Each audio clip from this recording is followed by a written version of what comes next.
Bismillahirrahmanirrahim. Alhamdulillahi rabbil alamin.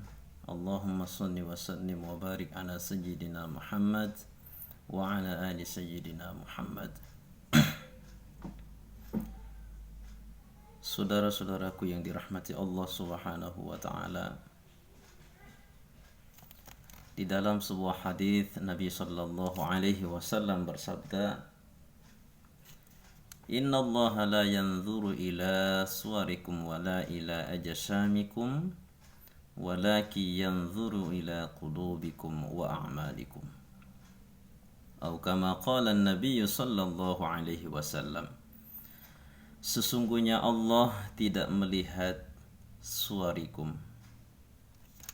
rupa kita, wala ila ajsamikum. Allah tidak melihat jisim kita, fisik kita. Artinya apa? Yang menjadi ukuran bukan wajah, bukan juga bagian dari tubuh kita yang gagah ini. Walakin yanzuru ila qulubikum, akan tetapi yang dilihat oleh Allah, yang menjadi ukuran bagi kita mulia tidaknya adalah hati kita. Wa a'malikum, dan perbuatan kita. Hati yang baik tentu akan melahirkan perbuatan-perbuatan yang terpuji. Nah, oleh sebab itu, hati itu mesti harus kita jaga. Salah satu cara untuk menjaga hati adalah dengan kajian-kajian ilmu agama.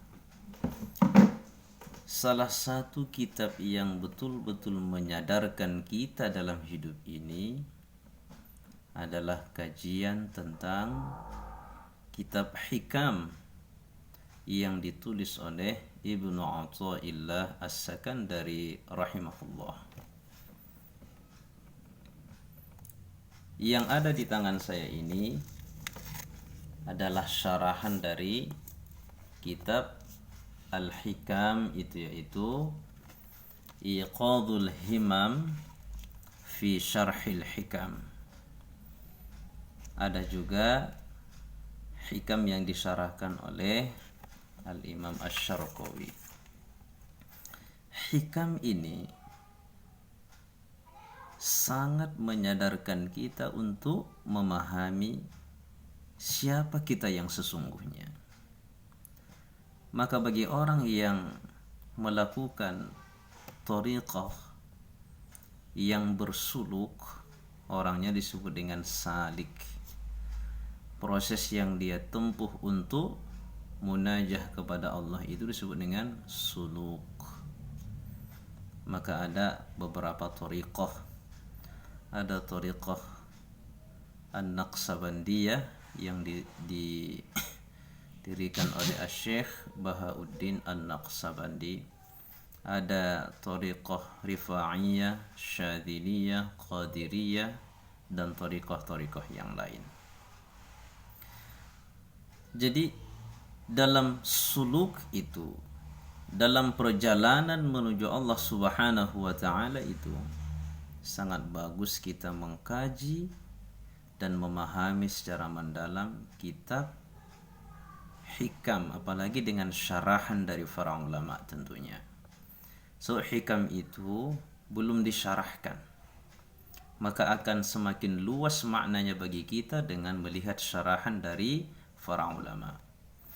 Nah, sekarang kita lihat betapa mulianya, betapa istimewanya kitab Hikam ini, sehingga Syekh Al-Bannani, Al-Faqih Al-Bannani rahimahullah menuliskan dengan untaian kata, kadat hikamu buni ataillahi antakuna wahyan. Hampirlah hikam karangan Ibnu Athaillah itu wahyan, seperti wahyu.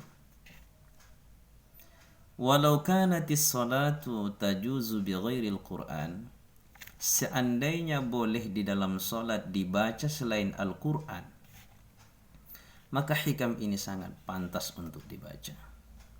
La jazat bi kalamil hikam, sungguh sangat istimewa kalau hikam itu dibaca. Atau kama qala. Beliau bukan merendahkan Al-Quran, tapi menunjukkan betapa mulianya hikam, isi dari hikam yang ditulis oleh Ibnu Athaillah As-Sakandari. Masya Allah. Pernyataan yang hampir sama juga disebut oleh Al-Imam Abu Zakaria Yahya bin Sharaf An-Nawawi, yang mengatakan bahwa Al-Quran itu hampir juga hikam itu hampir juga seperti Al-Quran.